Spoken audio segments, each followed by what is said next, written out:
Hello all, welcome back to my YouTube channel. So हम इसमें बात करने वाले हैं एम्फेसिस ऑनबोर्डिंग अपडेट के रिगार्डिंग। यार सो देखिए, कुछ लोगों के डाउट्स हैं जो कि यार बहुत ज़्यादा इशू है उन लोगों, क्योंकि वो लोग मेल का रिप्लाई नहीं कर पा रहे हैं। जिन लोगों को ऑनबोर्डिंग की डिटेल्स आई थी उस मेल को उस पर्टिकुलर मेल को वो लोग रिप्लाई नहीं कर पा रहे हैं। सो देखिए यार, आप लोग जिनको भी ज्वाइनिंग नहीं आई है, सो प्लीज़ इस वीडियो को कंप्लीट देखिएगा, क्योंकि आप सबको ये इश्यूज आगे जाके सामने मिलेंगी। सो आप लोग अभी से क्या कर सकते हैं, कांटेक्ट बनाइए इन लोगों जो लोग कमेंट कर रहे हैं, इनसे इंस्टाग्राम पे या कहीं से भी कनेक्ट हो जाइए, और क्या क्या इनको डाउट्स आ रहे हैं वो कैसे रिजॉल्व कर रहे हैं। सो प्लीज़ आप लोग भी इसको फॉलो करिएगा, जिससे कि नेक्स्ट टाइम जब ये आप लोगों के साथ हो तो आप लोग इजिली इस इश्यूज़ को रिजॉल्व कर सके। ठीक है।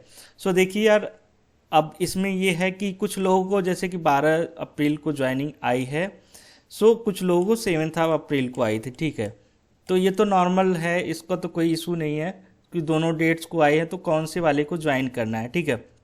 वो आप लोग रिप्लाई करेंगे, 7 को भी अटेंड करना और 12 को। तो ये कॉमन डाउट है 7 वाले में, अगर आपका नेम आता है वहाँ पे, क्योंकि जब इंडक्शन होगा तो वहाँ पता चल जाएगा अटेंडेंस। तो और इसके बाद उससे पहले तो कुछ इन्फॉर्मेशन आएगी कहाँ कैसे ज्वाइन करना है, तो वो आप सबको पता चल जाएगा।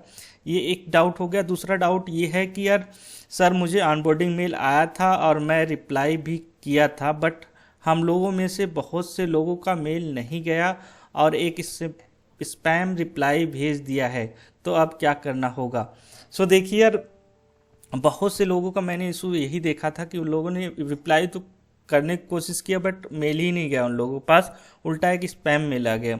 सो अभी क्या ये आप सबकी इशू रिजॉल्व हो गई, क्योंकि थोड़ा मैं इस वीडियो पे कंटिन्यू नहीं वीडियो नहीं बना पाया था इस टॉपिक पे।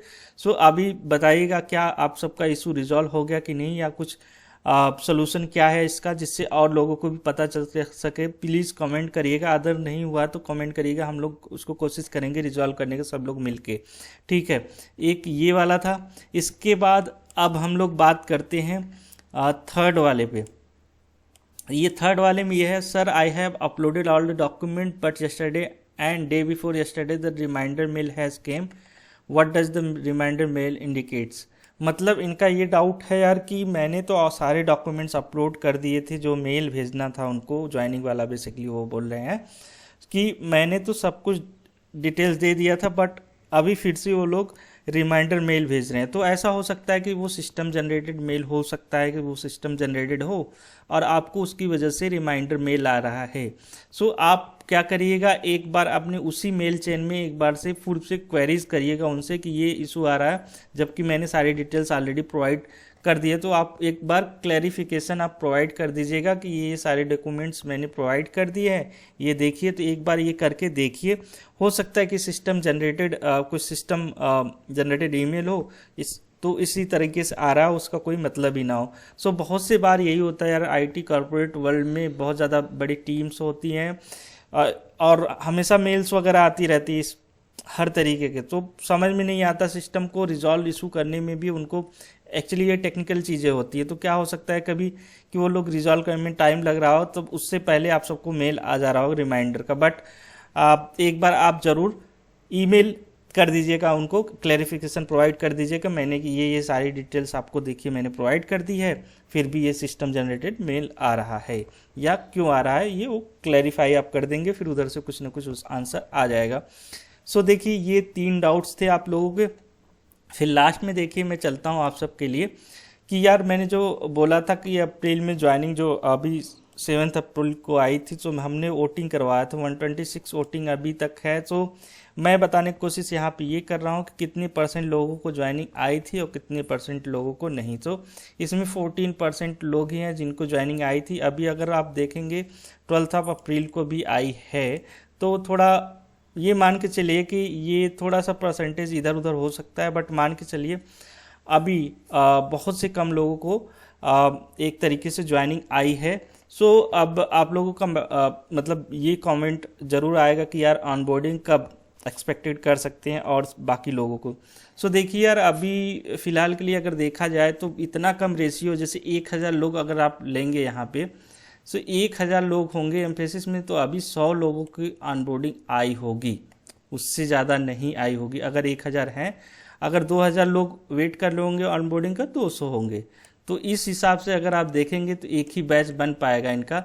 सो अभी मान के चलिए अगर इससे भी कम होंगे तो हो सकता है मे बी, अगर वो चाहे जब ट्रेनिंग के लिए एक बैच बनाएंगे तो एटलीस्ट बैच में कम से कम 150-200 बच्चे होने चाहिए, क्योंकि हम लोग जब थे तो उस टाइम पे कम से कम 200, 250, 300 की बैच चलती थी। और रिक्वायरमेंट के ऊपर रहता है कि अगर रिक्वायरमेंट ज़्यादा है तो एक तरीके से बड़ा बैच ही बना देते हैं, 400 से 500 लोगों को एक साथ, मतलब अलग अलग फैकल्टी होगी बट बैच एक ही रखा जाए, एक डेट को ज्वाइनिंग कराएंगे और ट्रेनिंग उसी प्रकार से चलेगी आप लोगों की।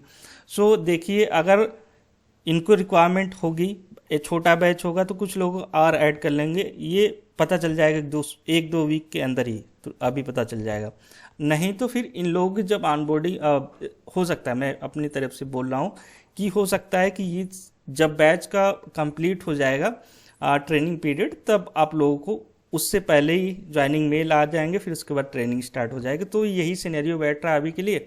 और कौन जा सकता है यार, ये अगर कुछ इसके बीच में ही कुछ अपडेट दे दे ये लोग तो बात अलग है। बट अभी के लिए खुद एम्फेसिस कंफ्यूज है कि कैसे उन लोगों ने किसी को 7 अप्रैल को भेजा अनबोर्डिंग, तो वहीं पे मेल भेज दिया 12 को भी। तो अब दोनों कन्फ्यूजन खुद एम्फेसिस नहीं डिसाइड कर पा रही कि एग्जैक्टली करना क्या है। सो ये तो हाल है। मगर आप सब देख रहे होंगे ना कि लगता होगा कंपनी, अरे यार इतनी बड़ी कंपनी है, इतना बड़ा कॉर्पोरेट वर्ल्ड है, कैसे हो सकता है मिसमैनेजमेंट। ऐसे ही मिसमैनेजमेंट हर कंपनी में होता है। मैं बता दूँ TCS हो गया, इसमें थोड़ा कम होता है बट होता है सब जगह। अंदर से और चीज़ें होती जो मिसमैनेजमेंट, विप्रो हो गया, सारी कंपनीज में मिसमैनेजमेंट होता है। अभी देखेंगे एम्फेसिस की हेड काउंट 40K से कम ही होगा, क्योंकि 2021 के हिसाब से अगर देखेंगे 30K ही इन लोगों का हेड काउंट था, मतलब इतने लोग थे। तो मैं मान के चल रहा हूँ 2021 के बाद 2 साल लगभग 2023, 1 साल 1.5 साल मान के चलते हैं, 1.5 साल में कितनी वैकेंसी फिल करवा लिए होंगे। सो 35 बिलो होंगे, 40 भी नहीं जाएगा इनका, 35K के अराउंड होगा हेड काउंट अभी के लिए। सो ये तो सिनेरियो है। सो इस वीडियो में इतना ही। प्लीज़ लाइक ज़रूर करिएगा एंड शेयर ज़रूर करिएगा अपने दोस्तों के साथ। सो मिलते हैं इसी नोट के साथ नेक्स्ट वीडियो में। Bye bye, take care.